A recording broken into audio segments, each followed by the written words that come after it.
ಸಂಸಾರ ಎಂಬ ಸಿನಿಮಾದಲ್ಲಿ ಈ ಬದುಕು ಸ್ವರ್ಗ ಆಗಬೇಕು ಏನಿರಬೇಕು ಅಂದ್ರ ನಮ್ಮ ಮನೆಗಳಲ್ಲಿ ಪ್ರೇಮ ಏನಿದ್ರು ಮನೆ ಸಂತೋಷವಾಗಿರ್ತದೆ. ಪ್ರೇಮ ತುಂಬಬೇಕು. ಅಷ್ಟೇ ಅಲ್ಲ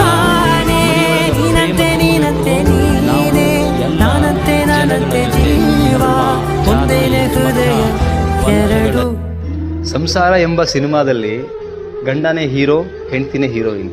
ಸೊ ಆ ಪಾತ್ರಗಳನ್ನ ಬದುಕಿರೋ ತನಕ ಮನಸಾರೆ ಕರೆಕ್ಟ್ ಆಗಿ ನಿಭಾಯಿಸ್ಕೊಂಡು ಹೋಗ್ಬೇಕು.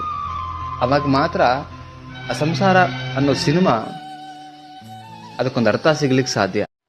ಸಂಸಾರ ಎಂಬ ಸಿನಿಮಾದಲ್ಲಿ ಗಂಡನೇ ಹೀರೋ, ಹೆಂಡ್ತಿನೇ ಹೀರೋಯಿನ್. ಸೊ ಆ ಪಾತ್ರಗಳನ್ನ ಬದುಕಿರೋ ತನಕ ಮನಸಾರೆ ಕರೆಕ್ಟ್ ಆಗಿ ನಿಭಾಯಿಸ್ಕೊಂಡು ಹೋಗ್ಬೇಕು. ಅವಾಗ ಮಾತ್ರ ಆ ಸಂಸಾರ ಅನ್ನೋ ಸಿನಿಮಾ ಅದಕ್ಕೊಂದು ಅರ್ಥ ಸಿಗ್ಲಿಕ್ಕೆ ಸಾಧ್ಯ.